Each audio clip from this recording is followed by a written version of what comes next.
Olá, irmãos e irmãs. Aqui é o pastor Ronaldo Mota e nós vamos dar continuidade aos nossos estudos da revista Palavra e Vida da Escola Bíblica Dominical.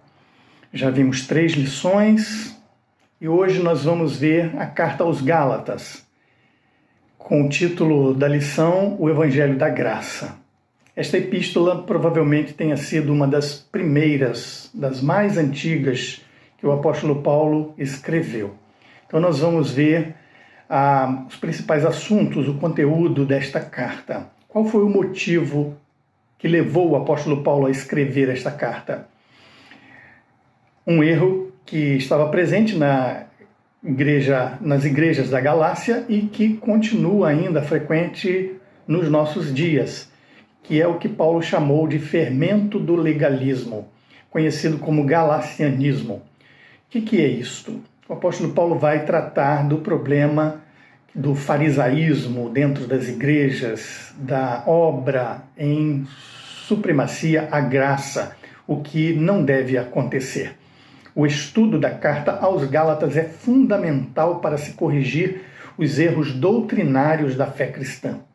É comum a confusão entre a lei e a graça. Tanto é que o apóstolo Paulo escreve isso. Tiago vai falar também sobre a questão das obras.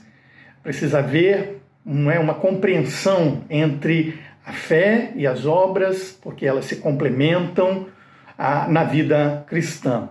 Então, essa confusão ainda permanecia entre as congregações ali da Galácia. O galacianismo, esse fermento dos fariseus que o apóstolo Paulo chama, significa que eles pregavam o cumprimento da lei como algo exigível para a justificação diante de Deus. O cristianismo ainda hoje está levedado por esse tipo de legalismo, onde se anuncia a fé, mas também obras e certas práticas judaicas e certos legalismos como importantes para a salvação.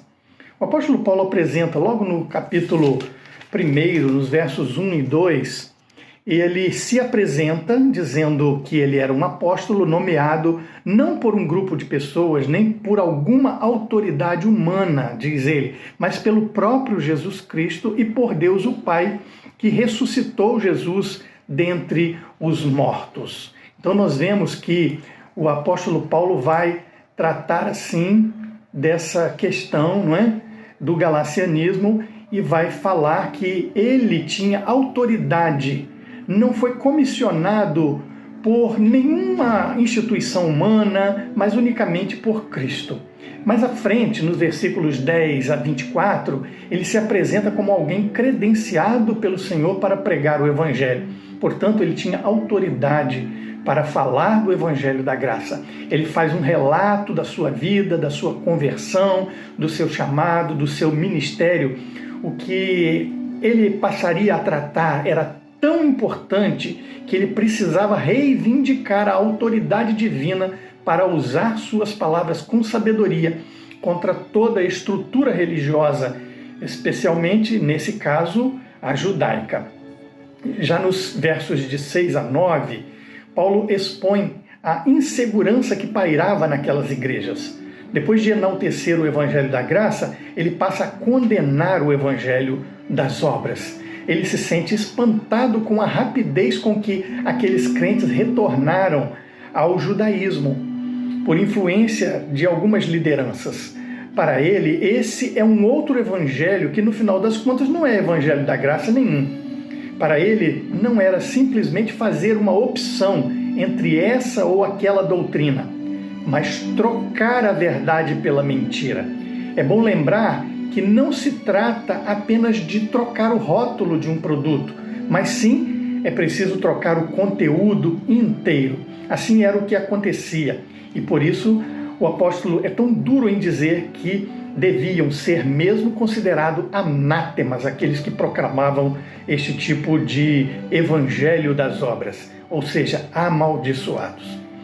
Segundo aspecto importante é que ele vai apresentar no capítulo 3 o erro que fascina. Paulo vai mostrar que o erro fascina o ser humano, assim como o pecado, fascinou os nossos primeiros pais. O pecado, o erro, fascina o ser humano e até os crentes são enganados. Paulo vai mostrar que ele vai reafirmar que somente a justificação pela fé deve ser ensinada. Na visão paulina, a promessa ela é superior à lei, e ele usa o exemplo de Abraão, que foi o pai da fé e salvo porque creu e depois agiu. No caso de Abraão, a sua fé veio antes das suas obras. Assim, ele vai utilizar esse tipo de argumento. A igreja ainda hoje sofre com esse mal quando vemos tantos irmãos escravizados em suas tradições, sem condições de viver de fato a liberdade que há em Cristo Jesus. Quanto legalismo, quantas observações ou observâncias daquilo que pode, daquilo que não pode ser feito, quando pessoas são exclusivas, são excluídas ou incluídas pelo que fazem e não pelo que são, quando são incluídas pelo que têm e não pelo que são, nós vemos um evangelho totalmente diferente daquele apresentado pelo Senhor Jesus Cristo.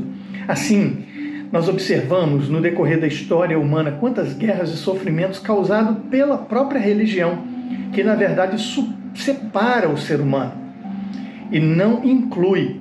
O evangelho do Senhor Jesus Cristo, ele vai incluir. Não será isso um instrumento de preconceito? Terceiro aspecto que Paulo vai mostrar a partir do capítulo 5 é a liberdade cristã. Esse evangelho da graça traz liberdade para o ser humano. Precisa trazer liberdade para nós. Paulo trata desta liberdade não apenas física, mas o mais importante é a liberdade espiritual, a liberdade das emoções. Como vimos, a falta de liberdade torna o homem cativo, um escravo. Uma das coisas mais lindas que traz a justificação pela fé na vida prática é o fato de nós sermos livres interiormente.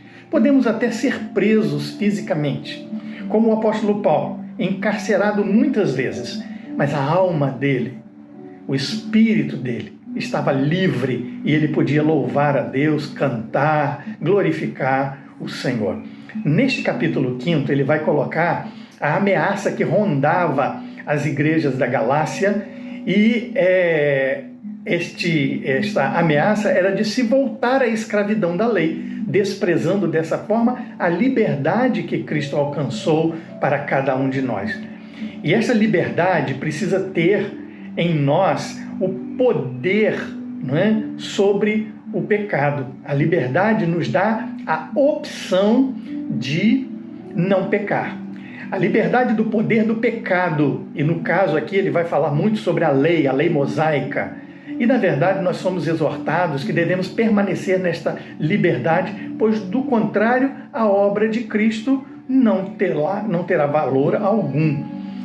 Paulo chega assim no capítulo 5, a partir do verso 16, a um ponto crucial. Quem é que está comandando a nossa vida? Será a carne ou o espírito?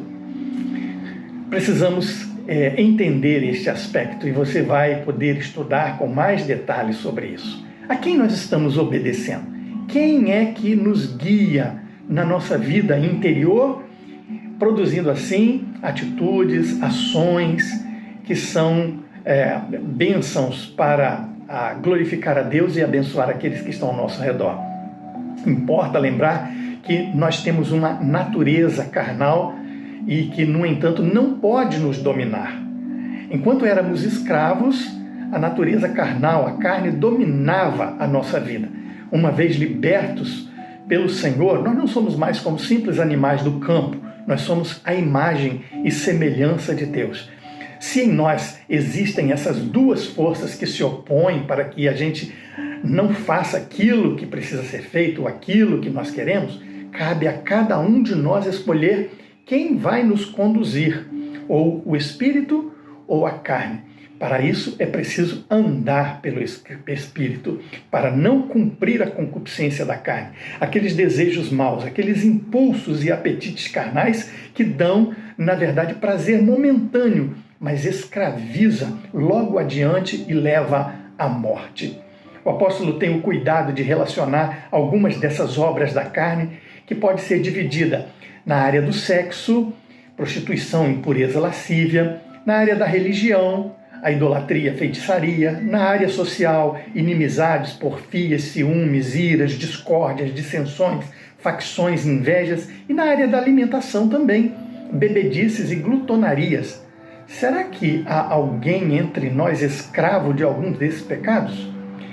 Mas a marca do verdadeiro cristão está em produzir o fruto do Espírito, que o apóstolo Paulo vai apresentar no capítulo 5, dos versículos 22 a 26. Mas o fruto do Espírito é amor, alegria, paz, que são frutos produzidos de um relacionamento com Deus. Longanimidade, benignidade, bondade, que são frutos produzidos em relacionamento com os nossos irmãos. E os outros frutos são produzidos em nosso relacionamento conosco mesmos. Fidelidade, mansidão e domínio próprio. A conquista sobre a carne só ocorre quando a carne, com suas obras más, é crucificada e passamos a andar no Espírito. Se de fato temos uma nova vida em Cristo, por obra do Espírito Santo, devemos crucificar a carne e andar no Espírito. Concluindo, nós vemos que muitas vezes precisamos ser enérgicos na defesa da nossa fé, como o apóstolo Paulo foi diante de tantos inimigos da igreja ali na Galácia. Mas com autoridade ele chamou a todos a responsabilidade diante de Deus. Como é fácil a gente voltar ao erro? Como é fácil a gente cair de volta ou decair da graça e voltar ao legalismo? Muitos irmãos, infelizmente, têm sido iludidos com esse tipo de religiosidade que dá uma aparência de espiritualidade. Porém, a liberdade de Cristo que nos libertou é a verdadeira religiosidade e a verdadeira espiritualidade, que nós não podemos abrir mão deste evangelho. Que Deus te abençoe, tenha ótimos estudos e que a graça do Senhor seja contigo e com a sua família. Amém.